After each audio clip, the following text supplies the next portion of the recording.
Blue Jays hosting the Astros. The Astros are minus 115 on the money line. The Blue Jays are minus 105. Over under 8 runs.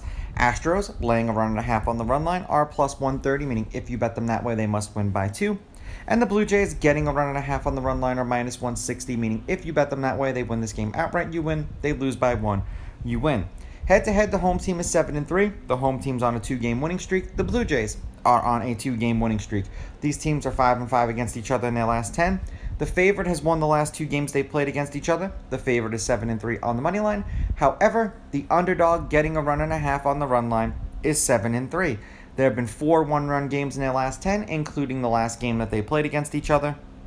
The under has hit in their last 2.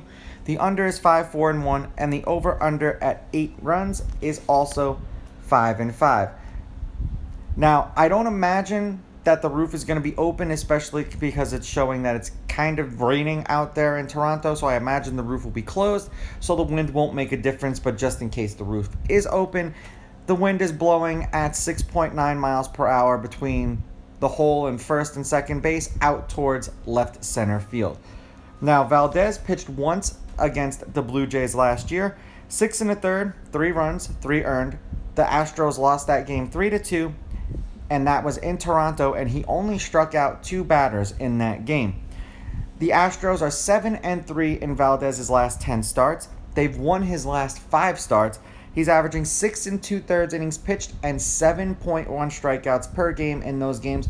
So like I said, he might be one of these guys that you keep an eye on, but when I just said he only struck out 2 batters the last time that he faced the Blue Jays. Berrios faced the Astros this year, 7 innings, 2 runs, 2 earned, and the Blue Jays got hammered in that game 8-1.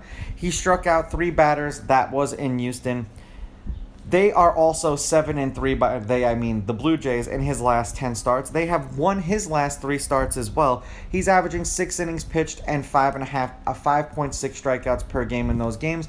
So this is going to be one of those games that what bullpen ultimately decides the game, or what starter gives up a home run, and that's the difference between a win and a loss in this game. The last game they played against each other, the Blue Jays won 3-2. The game before that, the Blue Jays won 5-1. The game before that, the Astros won 11-4. The game before that, the Astros won 8-1. The game before that, the Blue Jays won 4-2. And the game before that, the Astros won 9-2. All of those games were this season. The Astros have dropped their last 2 games. They are 1-3 in their last 4 and 5-5 in their last 10. The under has hit in their last 2 games, and the over-under is 5-5 in their last 10 games overall.